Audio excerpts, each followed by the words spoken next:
Hello, my name is Nika Alexander. I'm a communications person here at the World Health Organization. Today we're going to talk about clinical management for people who are sick with the new coronavirus, with the novel coronavirus. I won't be doing most of the speaking. It will be my colleague, Dr. Janet Diaz. Janet, do you want to introduce yourself? Hello, everyone. My name is Janet Diaz. I'm the team lead for clinical management at the WHO Emergency Program. And so clinical management means how you care for a patient who's sick, right? It's the treatment. So this could be a very specific kind of conversation we're having today for healthcare workers, but we want this to be interesting both for healthcare workers and for the general public. So hopefully it will be of interest to anybody who wants to learn more about this disease, but it really is more about that specific topic of how patients are cared for. So this is a new disease. I want to timestamp this a little bit. We're recording this on the 1st of February. At the moment, there are 12,000 cases of the disease in China, 12,000 cases in China, and 130 cases in 23 other countries. So it really is centered in China at the moment, but people are working together to learn more. So how do you learn more about a disease which at this point is 1 month old? We've only known about it for 1 month. Well, it's a challenging situation, but with the WHO, we have established a global clinical network. So we are in touch with at least twice a week, but more so by email, on a large teleconference calls with clinicians that are actually caring for the patients, clinicians from China, from Wuhan, from Shanghai, as well as clinicians from France and the US and the other countries that have been caring for patients. And it's an opportunity for everyone to share what it's like to care for those patients, what they're doing, what they're presenting with, what their symptoms are, what their complications are. And so what do we know? What have you learned so far? So it seems that at large that the disease leads to a mild illness. So most patients are mildly ill, which means they have maybe a fever, cough, sore throat, muscle aches. But there is a percentage that does get severely ill. We think it's about 20%, but we will see those patients go on to develop severe pneumonia. They can also develop dehydration, respiratory failure, which means that they would need a breathing machine to help them continue breathing. And there have been deaths. At the moment, what we understand from Chinese authorities is about 2% of the people for which they have information, 2% of the patients in China have died. Is that about right? Yes. Okay, so that, again, timestamp for this time. This is 1 month after we've known about the disease, and information may change and evolve as time goes on. Exactly. I mean, I think for those, there's patients that remain in hospital, so we have to see what their outcomes will be after being in the hospital. So that you just summarized what we do know. So for most people, it's a mild disease, about 20% severe, and about 2% have died. What do you not know? What are the questions you're trying to get answers on? Well, we also have an idea that those that have died with disease tend to be of older age and have chronic other medical conditions, such as diabetes. But we would like to have a better understanding of that, so that's what we need to know. So truly, what are the risk factors for severe disease? What are the risk factors for death? We also need to know what treatments would work, what antiviral treatments would work for this novel coronavirus. At the moment, there is no specific treatment. There's not an existing medication that you can pull off the shelves and say, this works for people who are sick with nCoV, with the new coronavirus. So with this new coronavirus, we have no known effective antiviral therapies.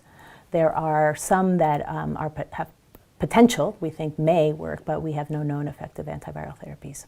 So what do you do? What are these doctors that you're speaking with in China and elsewhere, how are they treating these patients? So because the patients that are mild at large, that they have self-limiting disease, which means they get better with some time, so they get treated with symptomatic treatments such as paracetamol for fevers. For those that get sick in hospital, then they require supportive care treatment. So this may be on the hospital ward or in the intensive care ward. That would mean if you have pneumonia and you need oxygen therapy, you get oxygen therapy. If you need IV fluid therapy, you get intravenous fluid therapy. If you are suspected to have an infection, a co-infection, so in addition to the novel coronavirus, a bacterial infection, which can happen, then we give you antibiotics. And if you develop respiratory failure, you go on mechanical ventilation. So I just want to be really clear on this antibiotic side, because this is a virus. You can't treat viruses with antibiotics. But as you said, if the person has this virus and a bacteria, you give them the antibiotics to treat the bacteria. Exactly. Okay. What are we doing then to find a specific treatment? So WHO is working nonstop with global experts. We have the R&D blueprint, which is accelerating research during outbreaks, and they have assembled multiple also meetings, teleconference meetings with global experts on research. And there are two main outputs that will come out of that. One is the prioritization of potential therapeutics. So based on the evidence, what therapeutics that are out there or in pipeline, in development, should we use in a clinical trial? Yeah, focus on, use to treat patients. And the second aspect is a development of a master clinical trial protocol, which is the best way to test new therapeutics for efficacy and safety. So for a general public, I just want to simplify the language a little bit there. You said WHO has an R&D blueprint. It's like a group that works on research and development, if that sounds right. Yes.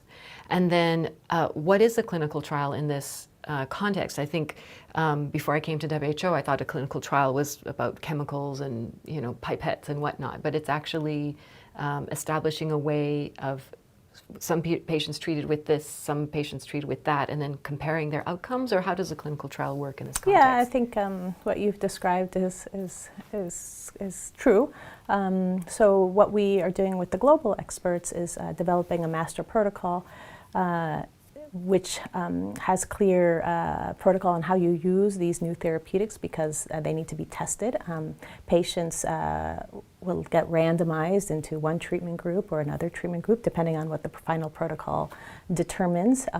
And that's about how it works. And consent's always a question people wonder about as Oh, well. of If course. someone's in a trial, do they give their agreement to be part of that? But these trials are always reviewed for ethics, and there's a consent. Oh yeah, so component as any well. clinical trial has informed consent involved in ethics approval at the country level. So we're in the early phases, so we're developing the master trial protocol with global experts. Okay, that's the stage we're at now. We're going to wrap up soon, but what would be your advice, Dr. Diaz, for healthcare workers who are watching and who are interested and want to know what to do if there's a patient or they think somebody might be a patient with this disease in their healthcare setting? So I think to start off with, it's important to get familiarized with the WHO website. It has a lot of useful technical guidance documents to inform about the disease and how to treat the disease and how to prevent the spread of disease. For those of you that are actually healthcare workers or if you're a patient, I think the most important thing is to recognize a potential person that may have novel coronavirus. We have the case definitions on the website, so you can read those, and you post those in the clinic, and then if you suspect someone may have the virus, then quick action is to isolate and prevent further spread of the virus, and we have guidelines on that. And then if someone is very sick with the virus, with the severe complications, then initiate supportive care treatments like I described before. So this is for healthcare workers. We're not saying members of the public should be identifying people who are sick, and I say this is really for health workers. I think for members of the public, if you develop a fever, cough, or shortness of breath, then you must seek medical care, and advise if you have traveled to the affected areas. Yeah. Thank you. So that's, at the moment, as we said, the 1st of February, when we're recording this with the knowledge we have now, the outbreak is mostly in China. The vast majority of cases are in China. The cases in other countries have a travel history or link to China, again, mostly. And as Dr. Diaz said, for the focus is really on people in China to listen to what the national health authorities are saying, and when you should go to a healthcare center versus staying at home, because sometimes the disease is mild. And then for people elsewhere in the world, fever, cough, and difficulty breathing, you should seek medical advice on what you should do next.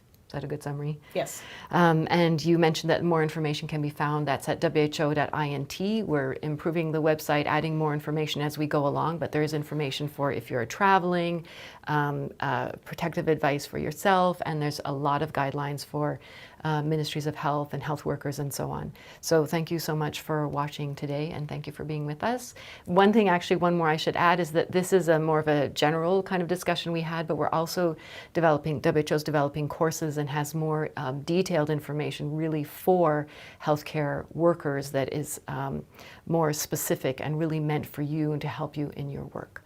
Thank you very much, and check back often for more information. Bye-bye. Thanks again. Thank you.